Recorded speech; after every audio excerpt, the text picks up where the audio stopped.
हमारे साथ शुभ तिवारी जी हैं, एग्जीक्यूटिव हेड है वर्णिशॉन्ग कॉर्पोरेशंस के। ग्राउंड पर काम कर रहे हैं।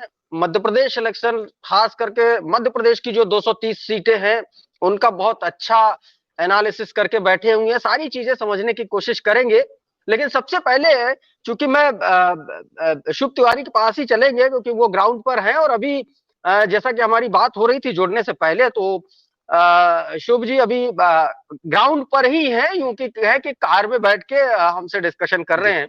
शुभ तिवारी जी, पहले तो बहुत बहुत स्वागत है डेली लाइन पर। धन्यवाद सवाल प्रशांत। यही है कि क्या है, कमल खिलेगा या कमलनाथ खिलेगा? प्रशांत, ये सवाल तो मुझे लग रहा है कि मध्य प्रदेश के साथ साथ अब पूरे देश में चर्चा का विषय बन गया हाँ, है कि मध्य प्रदेश में क्या होने वाला है। हाँ, और जिस तरह से ग्राउंड पे आज, क्योंकि आखिरी दिन था चुनाव प्रचार का, तो ये बहुत हम्म, स्पष्ट रहा कि जो एक्साइटमेंट है उसका एक बड़ा कारण ये है कि खुद लोग भी नहीं बता पा रहे हैं कि वो करने क्या वाले हैं, वो क्या हम्म, करना चाहते हैं, वो क्या करने जा रहे हैं, और जब वो जाएंगे वोट देने तब वो क्या करेंगे। ये एक बड़ा एक्साइटिंग इलेक्शन है। कोई लहर नहीं है प्रशांत किसी भी पार्टी की, ना हम्म, भारतीय जनता पार्टी की ना कांग्रेस पार्टी की, लेकिन हम्म, एक्साइटमेंट भरपूर है। कई बार हम देखते हैं कि जब हम्म, लहर होती है या एंटी इनकम्बेंसी का चुनाव होता है तो लहर बन जाती हम्म, है, तो फिर लोगों में एक्साइटमेंट आ जाता है चुनाव को लेकर। वो वाला चुनाव नहीं दिख रहा है ये, लेकिन एक्साइटमेंट लोगों में ये है कि होने क्या वाला है। लोग एक दूसरे से हम्म, पूछ रहे हैं कि भाई साहब चल क्या रहा है यहाँ मध्य प्रदेश में, होने क्या वाला है। जरा में कांग्रेस आगे आ जाती है, फिर लगता है कि बीजेपी आगे निकल जाती है, फिर कांग्रेस को लगता है कि एज आ गई, फिर प्रधानमंत्री नरेंद्र मोदी आ जाते हैं, ग्राउंड पर सक्रिय हो जाते हैं और रैलियां कर लेते हैं, और एक के बाद एक जितने इलाके हैं मध्य प्रदेश के, ग्वालियर चंबल से लेके मालवा निमाड़ तक, सारे इलाकों में चले जाते हैं, रैलियां करते हैं, सभाएं कर रहे हैं, और फिर बीजेपी को एज मिलने लगता है। फिर लोग कहते हैं कि नहीं भाई साहब बदलाव तो होगा। हम्म, तो जो इस ऑड इवन का जो इलेक्शन चल रहा है प्रशांति, अपने आप में इतना जबरदस्त है इस बार मध्य प्रदेश का चुनाव कि हम्म, कई ज्ञाता आगे चले गए। कई लोगों को ये लगने लगा, एक सर्वे आया जिसमें कहा कि कांग्रेस 130 सीटें जीत रही है, फिर एक हफ्ते हम्म, बाद एक दूसरा सर्वे आ गया जिसमें कहा कि नहीं भाई साहब कांग्रेस वही 115 120 सीटें जीत पाएगी, बीजेपी 110 से 115 के बीच में निकाल रही है। हम्म, फिर एक सर्वे आया उसमें बीजेपी 120 सीटों पर पहुंच गई, कांग्रेस 110 पे सिमट गई, और 5-6 हम्म, सीटें बसपा को भी मिल गई। तो मध्य हम्म, प्रदेश में अभी जो स्थिति है प्रशांत, बड़ी रोचक है। और हम्म, हम्म, उस एक मायने में भी मध्य प्रदेश का चुनाव बहुत इंटरेस्टिंग है, क्योंकि पिछले 20 सालों से हम लोग मध्य प्रदेश के चुनावों को, मैं तो देख रहा हूं निजी रूप से, कई चुनावों में मैंने हिस्सा लिया, कई चुनाव में जब बड़ा हो रहा था तो देख रहा था। ये पहला चुनाव है जिसमें वोटर एक्साइटेड बहुत है अपने वोट को लेके। हम्म, वो ये नहीं हम्म, चाह रहा है कि मैं किसको वोट दूंगा या नहीं दूंगा, पर वो अपने हम्म, वोट को लेके बहुत एक्साइटेड है कि मुझे वोट हम्म, देने जाना है। और इस हम्म, बार में कुछ ना कुछ तो मेरे वोट से ऐसा हल निकलेगा जिससे समझ में आएगा कि क्या हम्म, मध्य प्रदेश की सरकार में वही जो मामा है वही हम्म। चलेंगे, या फिर कमल से हटके नहीं, सरकार कमलनाथ के पास चली जाएगी। मैं थोड़ा सा अगर क्षेत्रवार बात करूं, चाहे वो जी। मालवा की बात हो, चाहे वो निमाड़ की बात हो, महाकौशल की बात हो, या फिर बुंदेलखंड की बात हो, क्या क्या लग रहा है अगर रीजन वाइज देखें, तो कहां पर आपको क्या लगता है कि बीजेपी और कांग्रेस में कौन ज्यादा अच्छी फाइट कर रहा है, किस रीजन में?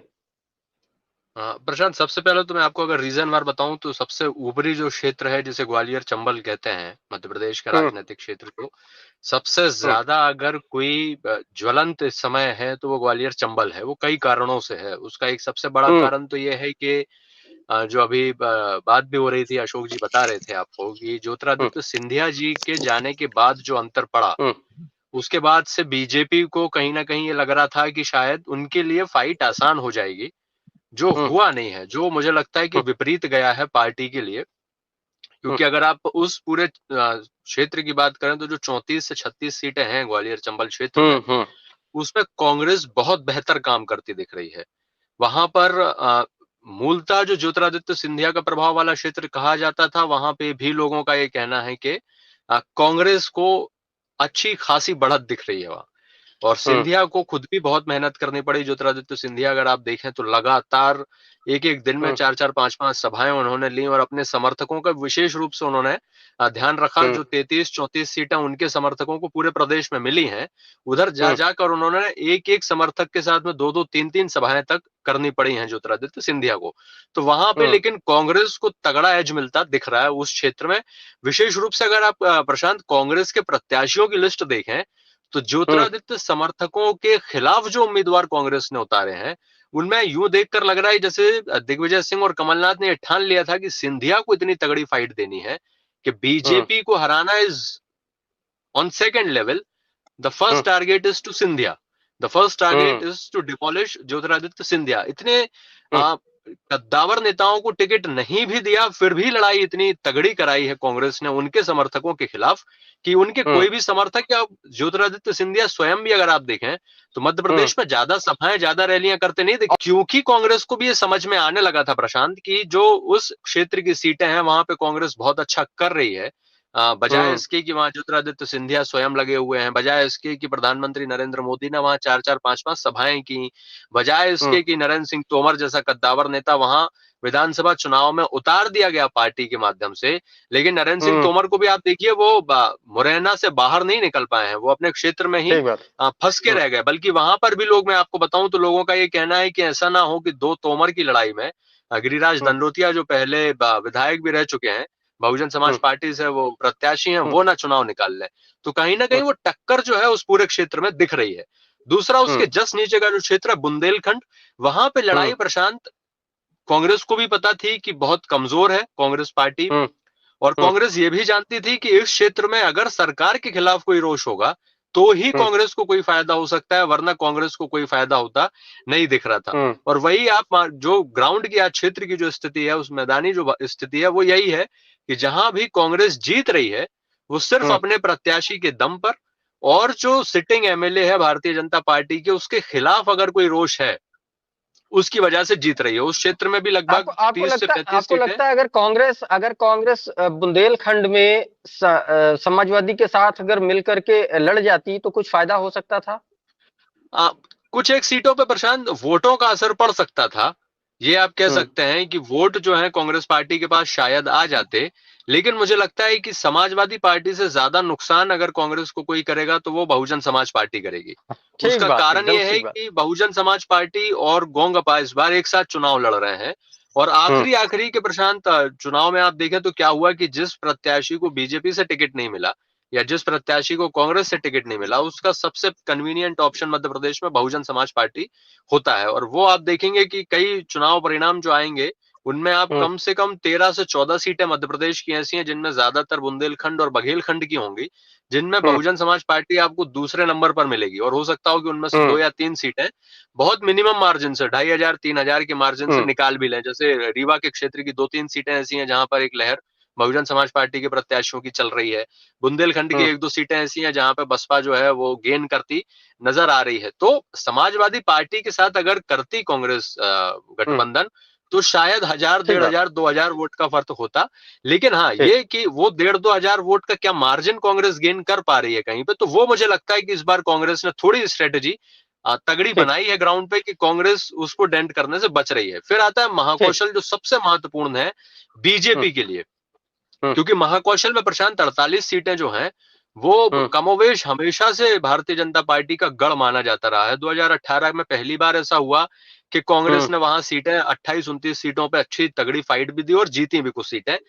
इस बार भी वही होता दिख रहा है। इस बार बल्कि ऑन द एज प्रधानमंत्री नरेंद्र मोदी को भी वहां रैली करनी पड़ी, सभाएं करनी पड़ी, वहां अमित शाह को भी सभाएं करनी पड़ी। और कल अमित शाह ने लगभग 4.5-5 किलोमीटर लंबा एक रोड शो वहां पर किया, जो जबलपुर के इतिहास में लोग बता रहे हैं कि महाकौशल में पहली बार ऐसा हुआ है कि भारतीय जनता पार्टी का शीर्ष नेतृत्व इस तरह से रोड शो कर रहा है, क्योंकि उन्हें कभी जरूरत ही नहीं महसूस हुई।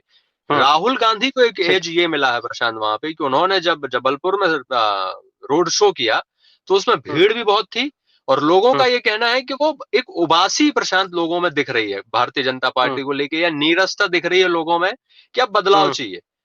एंटी इनकम्बेंसी उसे आप मान सकते हैं सरकार के खिलाफ, आप एक नैरेटिव सेट कर सकते हैं, पर जो मेन मुझे लग रहा है वो जो दिखाई देता है वो ये दिख रहा है कि लोगों को अब ये लग रहा है कि बदलाव चाहिए, अब उन्हें ये नहीं चाहिए कि बीजेपी या कांग्रेस, बीजेपी नहीं चाहिए, बदलाव चाहिए। अब उसके लिए मतलब वो उनके बसपा, पास कारण नहीं है, उनके पास कारण नहीं है, कारण नहीं लेकिन है उनके बिल्कुल। पास उनको ये है कि अब चेंज चाहिए। समाजवादी पार्टी का दरअसल जो विवाद बना वो ये बना कि उनका ये कहना था कि 5 सीटों पे हमारी पार्टी पिछले चुनाव में दूसरे नंबर पर आई थी, वो 5 हम्म। और 2 हाँ, सीटें मुख्य ऐसी हैं जिन विवाद पे वही था। तीसरे नंबर पे थे हम। हाँ, और दो हम्म दो हाँ सीटें वही ऐसी हैं तो जिनमें वही हम मात्र 500 मार्जिन से हारे थे, वो सीटें हमें दे दीजिए। हाँ कांग्रेस हाँ, का ये वही था कहना था कि उन 5 में से प्रशांत जो 3 उम्मीदवार थे वो कांग्रेस पार्टी के डिफेक्टेड उम्मीदवार ठीक। थे, जिन्हें कांग्रेस ने टिकट नहीं दिया, सपा ने दे दिया।